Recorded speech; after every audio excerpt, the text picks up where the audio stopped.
Well, hello, YouTube. It's a wonderful day. At least I hope that you are having a wonderful day. So let's talk about some things that generates discord within certain people's hearts and minds. Let's see what we can make of it. And of course, as always, I am very interested in what you have to say. A range of different things. A range of different things.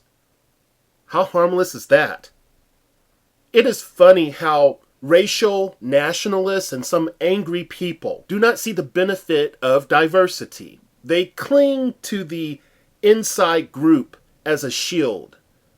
They cannot see that a diverse group has distinctly dissimilar tools that can aid in problem solving. They do not address the horrors of groupthink and how diversity can help diminish this concern.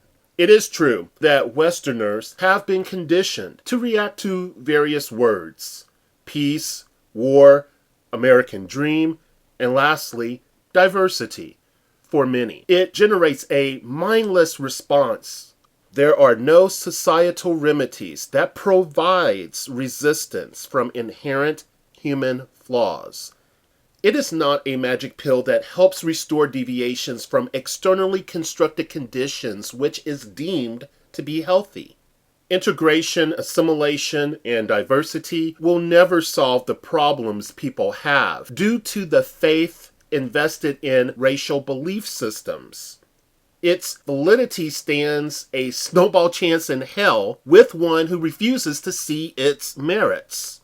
Let's shift perspectives and make sure you understand what I am not stating. Some erroneously conflate affirmative action with diversity.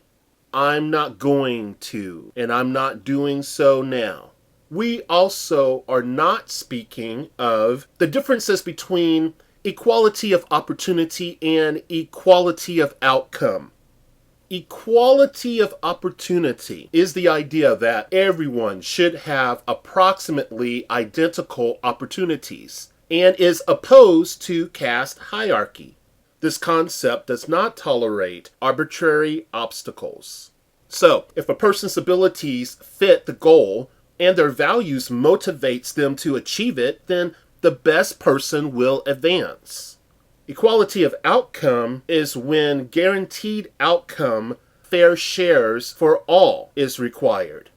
Again, equality of outcome is when guaranteed outcome or fair shares for all is required.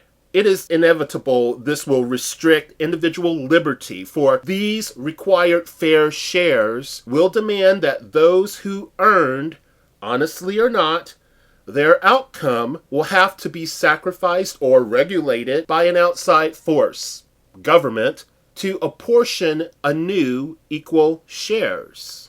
Some declare diversity as counter-racism, though I have never read or heard anything but assertions by these individuals who make these claims. I assume their position is due to perceived discrimination towards their race. I think the problem is not inherent to the concept. The problem dwells in the bowels of application via human error and cognitive dissonance. When we acknowledge human failings, then we must admit that application of diversity and equal opportunity has potential to interfere with the freedom of others. Didn't expect me to say that, huh? Now listen, this becomes apparent when we examine private interest. So, though I see the wonders of diversity, I do not think that compulsory diversity for private interest is fair. It boils down to an outsider telling you what you can do with your interest.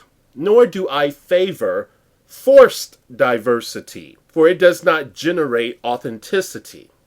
If we do the non-American thing, and if we think long-term versus short-term return, then if we want growth as a society, we will learn the importance of non-coercion. whether that be by the threat of rule of law with the gun that is backing it, or the stigma that will come with our insinuations or imposing our attempts, that is, to impose guilt on another, yet another way to shame someone into doing the right thing.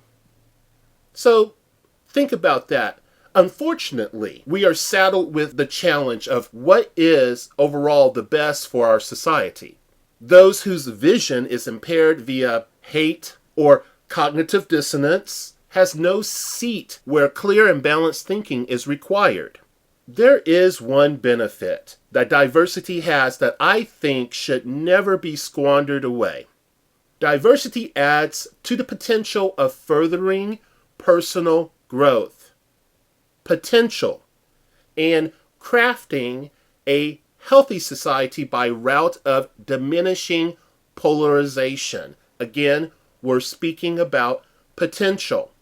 A person who is mindful and participates in a diverse makeup, mindful and participates, will eventually have their stereotyped preconceptions challenged.